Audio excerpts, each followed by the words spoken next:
Today I want to talk about the Final Vendetta 1.0.2 patch on the Nintendo Switch. It came out a few weeks ago, and now, what a difference. I didn't even know the update was out. I just wanted to replay the game, and all of a sudden I realized the game had been updated. In my last Final Vendetta video, I spoke about how I generally liked the game. Just thought it was a little bit difficult and needed some changes to the game itself, so the players would feel like they're making progress towards something in game. So in essence, less frustration, but more progression. The gameplay is smooth and feels really good to play. The developers pushed out the 1.02 patch and they have added a new casual mode to the game, and it also looks like they've balanced a few other things. But before we get into that, hello everyone, welcome to the QuesterMage, a Mage's quest to talk about games. If you're one of the 100 plus subscribers on the channel so far, thank you very much. It's literally the only way this channel can grow. If you like our content, please consider clicking that like and subscribing to the channel. As I was saying, the 1.02 patch brings some interesting updates to the game itself. The first thing you notice in the main menu is this how to play feature has now appeared. You can see here that this was not present in the last update. A new casual mode has now been added. You can change the game to casual mode in the difficulty settings in the options menu. In this mode, you will have unlimited lives and continues. The continues feature does seem to be only available in casual mode, as I tested it in easy mode and there was no option to continue when losing, just a game over screen. The new patch also features new controls, so dodge and block have now been assigned to shoulder buttons also, so you can use the buttons or the shoulder buttons. This is a really good addition. Not that it's shown in the controller config menu anywhere though, as you can see here on screen. The ZL button is now dodge, the ZR button is now block. This is an overall improvement, at least for me,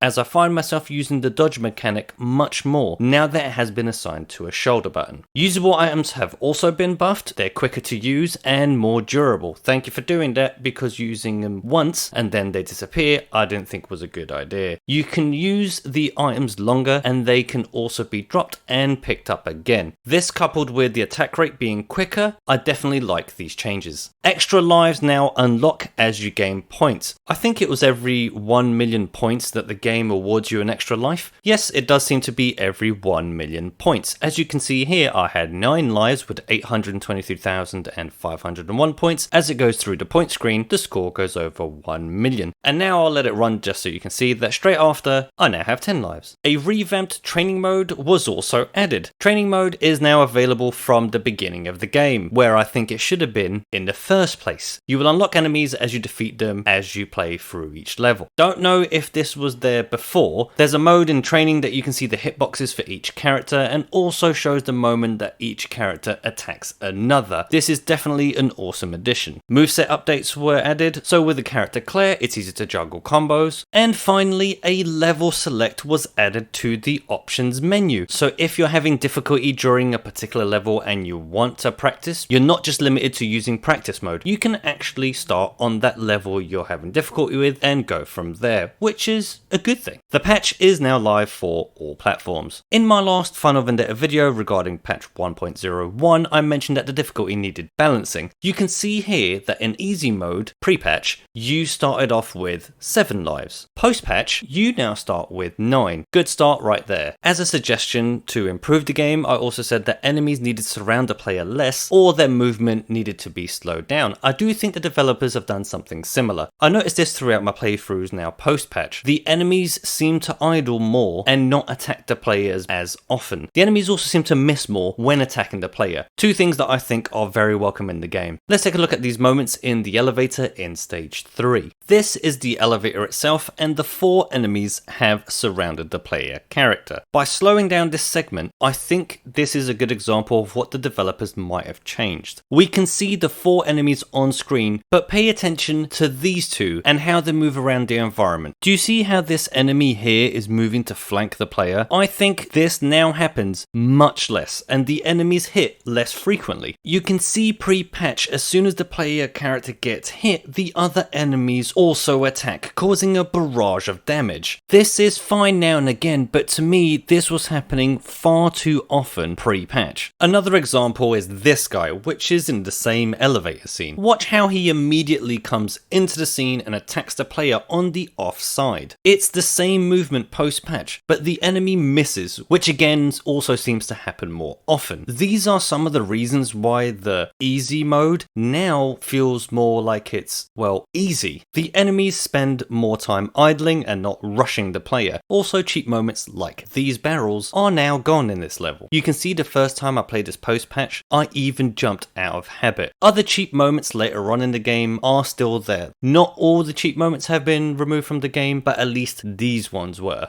Thoughts wise, I have to say I'm very glad that the developers listened to feedback and patched the game. They're even now talking about possible free DLC and maybe even a sequel in the future. That to me is happy news. I know a lot of players mentioned that the game was hard and should have continues, etc. The game itself being difficult was their original aim, and there's nothing wrong with that. In this era of easier games, it's a breath of fresh air to see developers attempt to make something, well, more difficult. When you make your game this difficult though, I think it is to be applauded when companies say, you know what, let's make it a little bit easier. The game is now more accessible, but it is up to you how you play the game. I think this is the way it should be. Retro games were and are difficult, but all players might not have the patience or the skill level to tackle this difficulty as the baseline difficulty from the get-go. The training mode being available from the beginning allows players to practice against foes that are stopping them from completing the game. The ability to replay levels also does the same. In turn, players will improve and will have, hopefully, a bigger chance to finish the game itself. I think this is the way forward. Is the game fun? I think absolutely. Is it better than what it was before?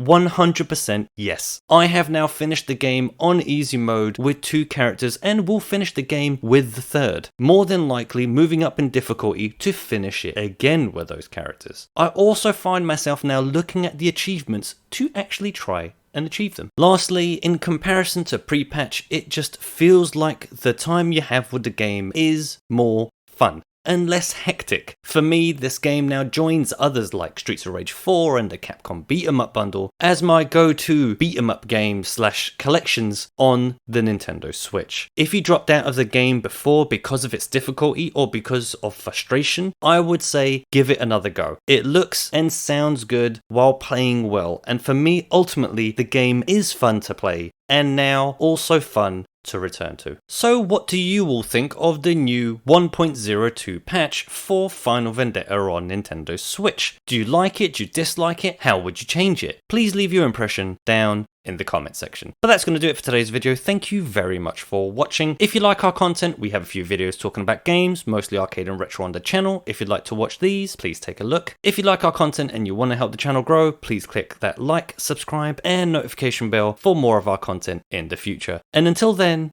thanks again.